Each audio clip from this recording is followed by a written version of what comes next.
this doesn't sound on the offset. It sounds Bob. It sounds a little bit like something we should be concerned about. But once again, the 99% getting kind of the shaft. And we've heard this before. Maybe they're well funded enough. Is that the argument here, or tell us why they think this is actually a good idea?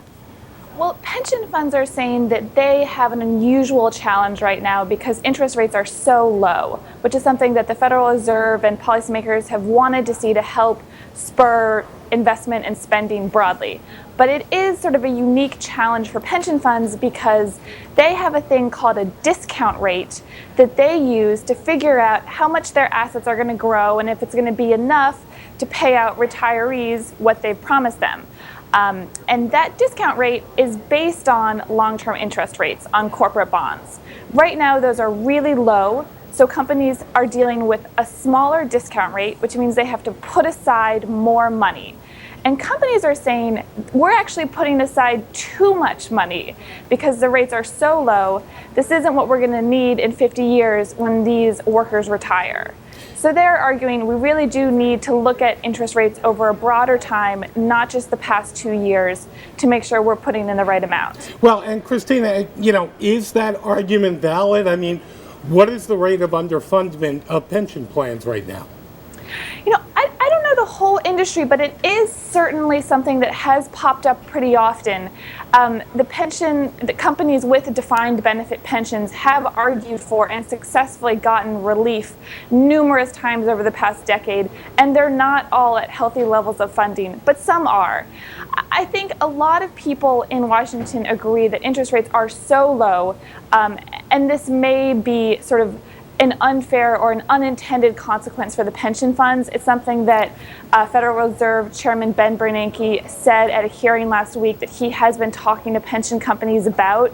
So I think there is sort of acceptance that this poses a problem for them. I think where the negotiations are going on right now is they want to make sure that they don't change the rules so much so that companies can underfund the funds. They want to make sure that there are protections put in place for workers so that certain minimum amounts are still being met. And Christina, is this something that in Washington, are people buying this argument? Do you think it's something that's actually that lawmakers are going to agree to and they're going to put forward? Well, the measure has something going for it that people like in DC, which is that it actually raises revenue. It's a provision in a larger package in the Senate, the highway bill, and the pension piece of it does actually raise about $7 billion over 10 years. And it raises money because if companies are if they're setting aside a smaller amount for their retirement funds, they're getting a smaller tax deduction for that. So their overall tax bill is actually larger. So that's how it raises money. And as we're seeing Congress trying to figure out how to pass this transportation bill, which they have to do by the end of the month, or transportation programs lose their funding, the idea, a piece of a bill that raises money is a helpful thing because it offsets other costs. So I think the bill definitely has that going for it, and people do want to see companies being able to fund their pensions.